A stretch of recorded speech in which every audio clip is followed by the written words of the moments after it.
While driving around and setting up our first barrel pick release, Kat and I stopped over in the Vernon Hills area and checked out one of our favorite places, Liquor Barn. Previously, we haven't had any luck being able to film here, but we were lucky enough to find one of our viewers working here, and he was able to put in a good word for us. Vince, if you're watching this, we owe you big time.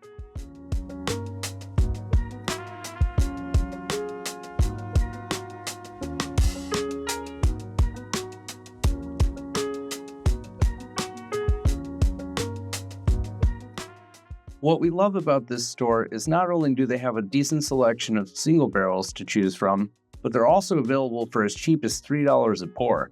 And if that's not reason enough to check this place out, they also have a robust selection of allocated and harder to find bottles that you can try at the bar.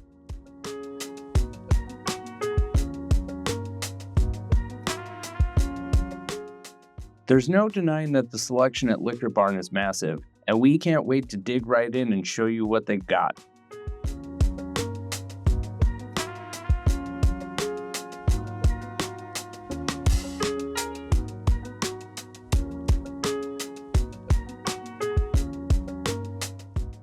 Although flavored whiskey isn't really our jam, we're always interested in trying new things that we might overlook. If you've tried all of these old smoky expressions, please let us know which ones are worth picking up.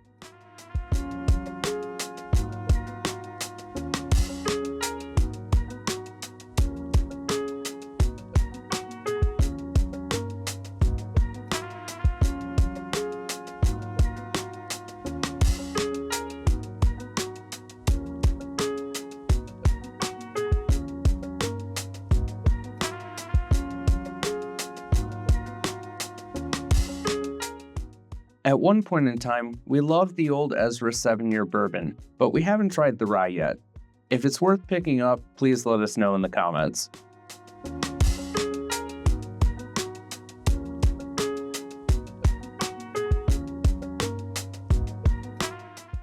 When we took our distillery tour at Jack Daniel's last year, they said that they're going to stop making the Shelfer Rye in favor of the Bonded. Now's your last chance to get it before it's gone.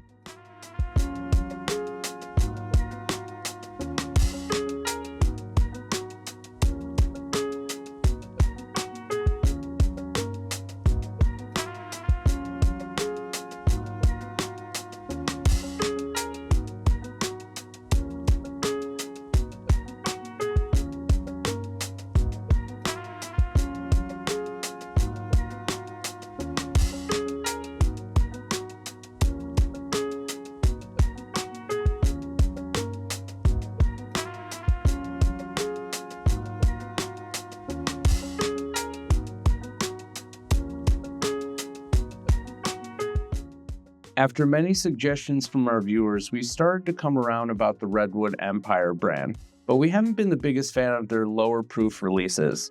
Is the juice worth the squeeze in this Devil's Tower High Rye bourbon? Let us know below in the comments.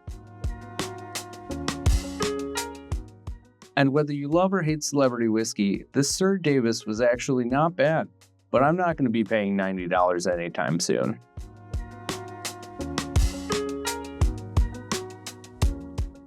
Recently, we went to an American single malt tasting, and we absolutely fell in love with the Courage and Conviction brand. And this Brother Justice brand really blew us away, especially with their silver malt, which will be coming out soon, as an unaged spirit that I would actually drink neat.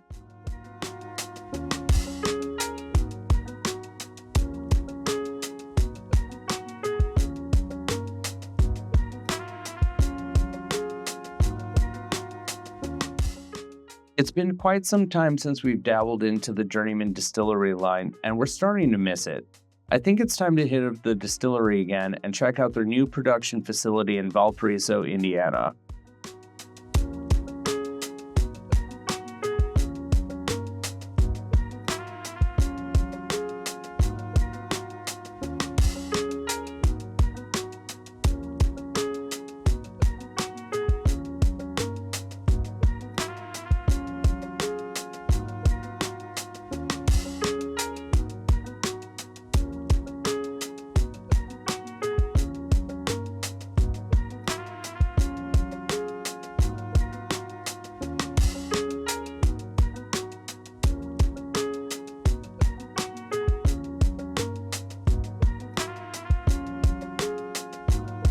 this point in time, it should come as no surprise that we're big fans of the Jeppson's bourbon line, also considering they're sourcing the oldest Green River barrels that are on the market.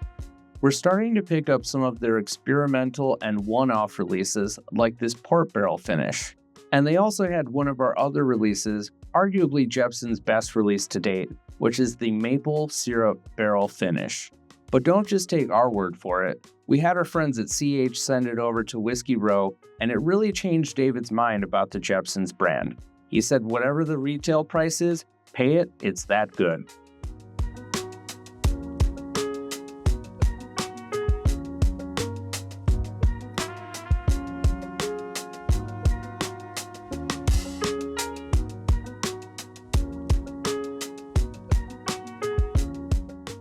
This new Riff 8-year was one of the better bourbons that we've tried this year, and we're really tempted to get it today, but we've made a lot of purchases off camera this month.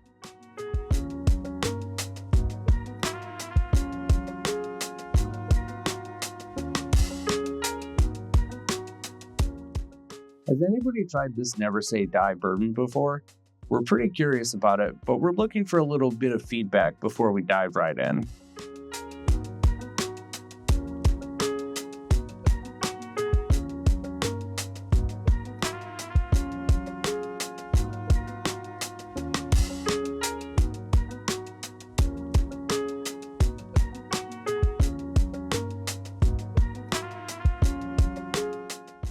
Another item that we picked up off camera this month is this Hogsworth 9.4-year-old Armagnac and Bourbon whiskey. I'm not quite sure how these brands are getting away with calling things bourbon when there's other spirits in it these days, but it kind of feels like we're in the Wild West.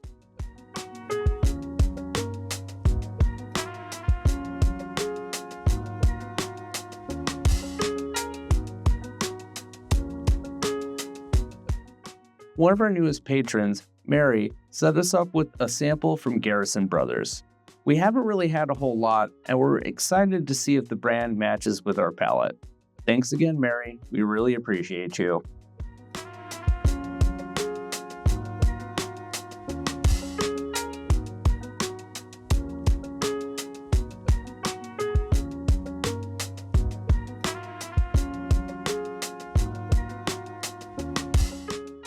With all of the Rabbit Hole single barrel cask strength prices being slashed recently, it feels like it's only a matter of time until the bubble fully bursts.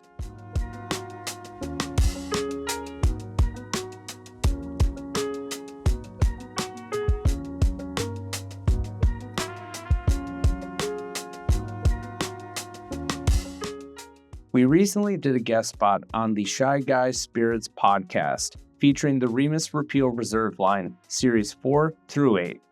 And it's been quite some time since we've had them, so it was nice to do a crash course and pair them against each other. It was a blast to do the episode, and I highly recommend that you check it out.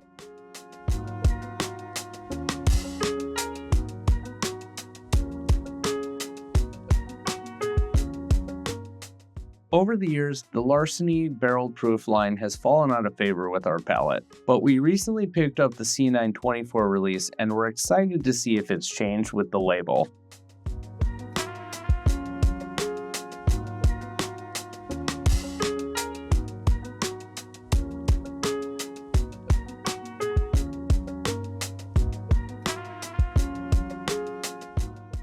We love to support craft distilleries, especially when they're local, that are doing cool things that either other people aren't doing or aren't doing as well. This Whiskey Acres Bloody Butcher caught our eye, and we're interested to see if anybody's tried it yet. We know it's pretty new to the market, and we'd love to see if it's worth picking up.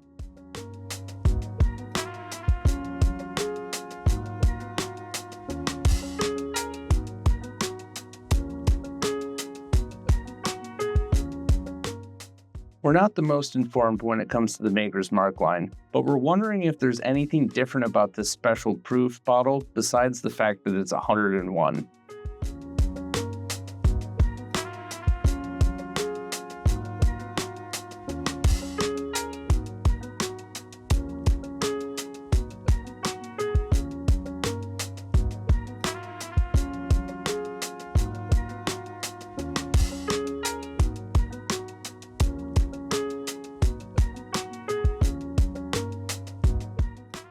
We've never seen a travel decanter before, and it seems like a pretty cool idea if we're going to be flying.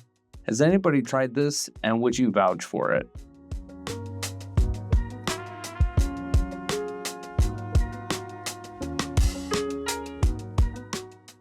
These Koval jackfruit barrel finishes are actually really interesting, with notes of grilled pineapple and mango.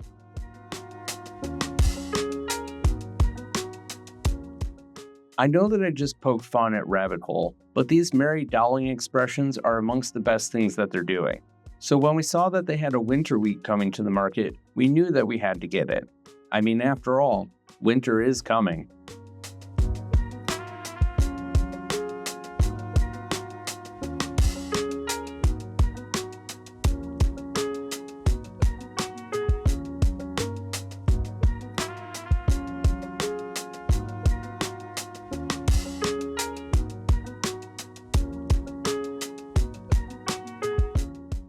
The amount of overstock that this store carries is nothing short of intimidating.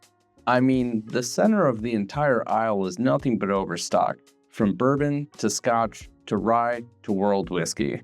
It would be seemingly impossible to walk down this aisle and not find at least one shelfer or value deal that you would want to take home.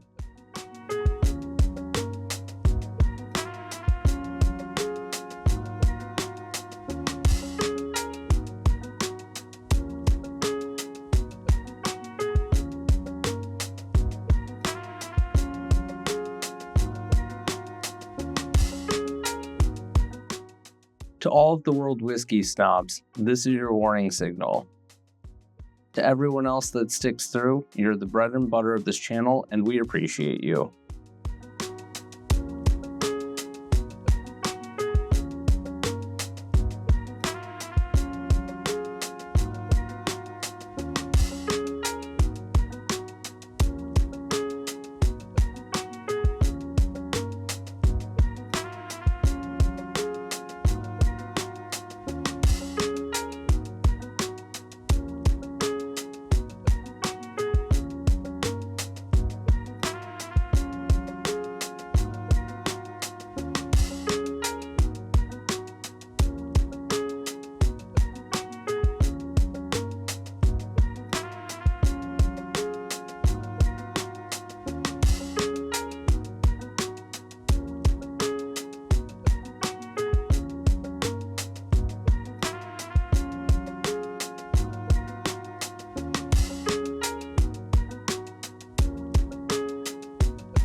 Starward Whiskey is one of our favorite world whiskey brands because it offers a unique flavor harmony between Japanese whiskey and bourbon-like characteristics.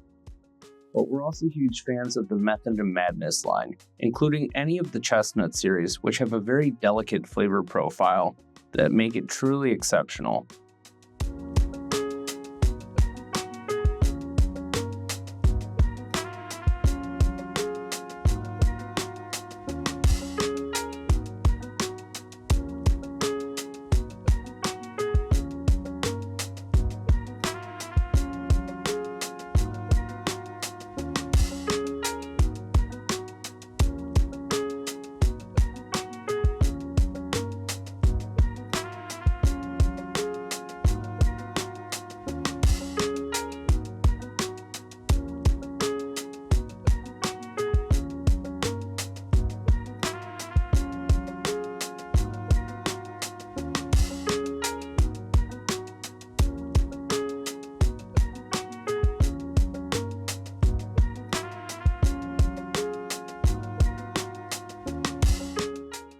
Even though Yamazaki 12 is arguably the premier Japanese whiskey for both novice and advanced world whiskey drinkers alike, we've become very fond of the Distiller's Reserve series, as it has distinct notes of white peach, chestnut, and has bourbon-like characteristics.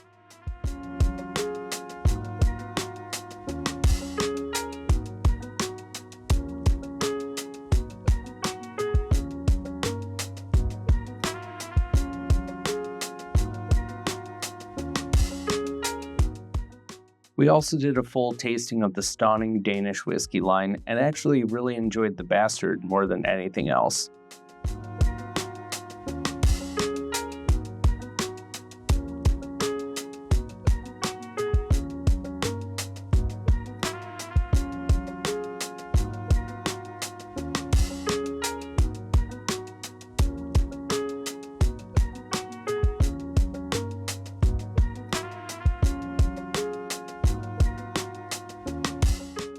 This Pig's Nose blended Scotch whiskey caught our eye from the beautiful artwork and distinct packaging on the bottle. We're still pretty apprehensive about any Scotch that says blended for hopefully obvious reasons, but if it's worth picking up, please let us know.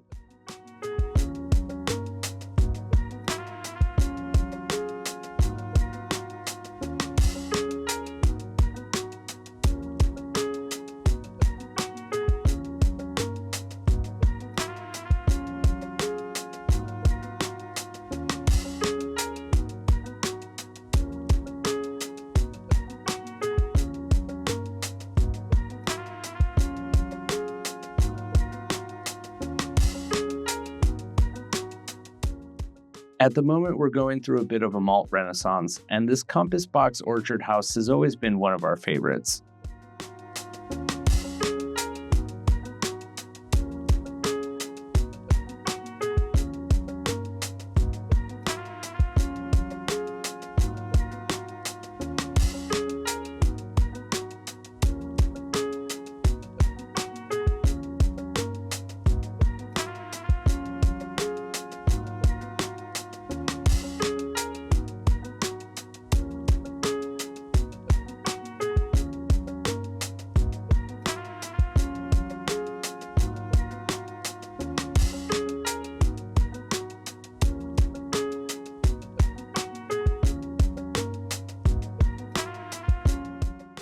We're not huge on the peated flavor profile, but with this many Laphroaig options, we're definitely curious. If you have any recommendations, please drop them below.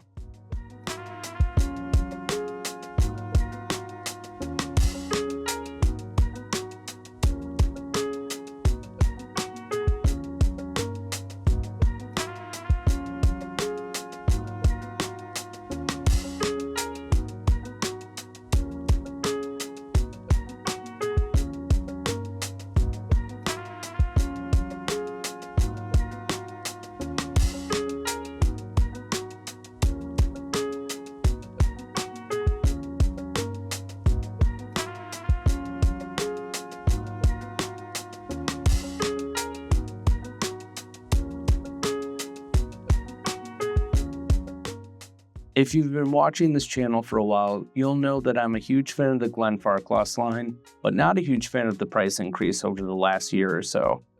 At $100, this Glenfarclas 17 is an absolute steal. They've got plenty to go around, but they won't be here forever.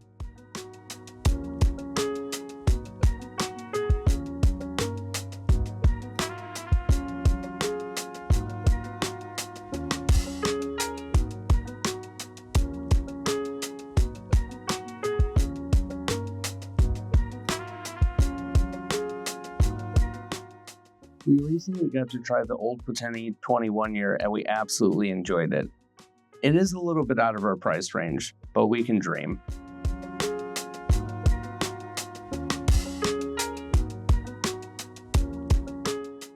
Am I just going crazy, or does it seem like the cost of Macallan has gone up exponentially over the last couple of years?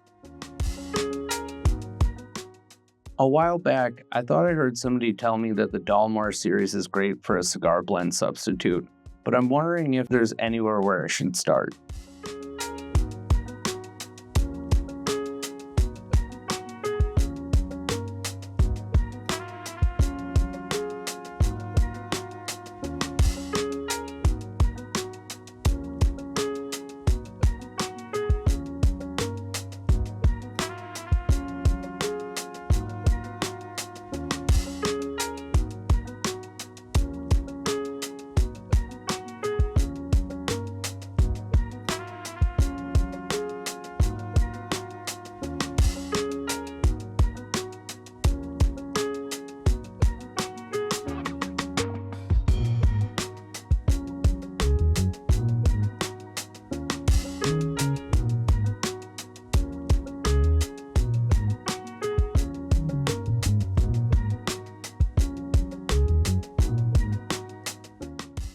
As if the selection on their shelves is not enough, the Rare Case has some of the more sought-after bottles that I've seen in quite some time.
We're huge fans of the Red Press line, but I'm wondering if the 18 year is really a huge improvement on the 15.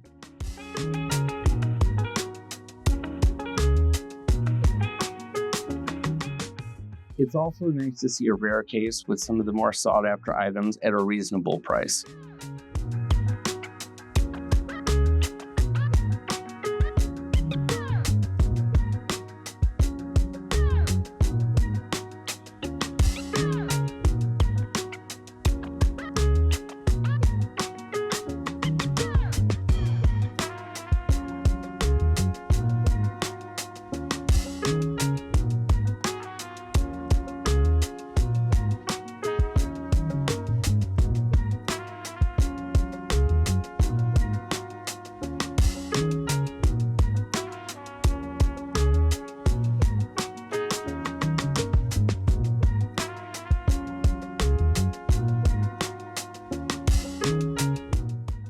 A haul with some bottles with richer flavors as we prepare ourselves for the approaching cold winter in Chicago. A big thank you to all the members that support our channel and help make all of this possible. If you liked the video, smash that like button, subscribe for more content like this soon, and we'll catch you next time.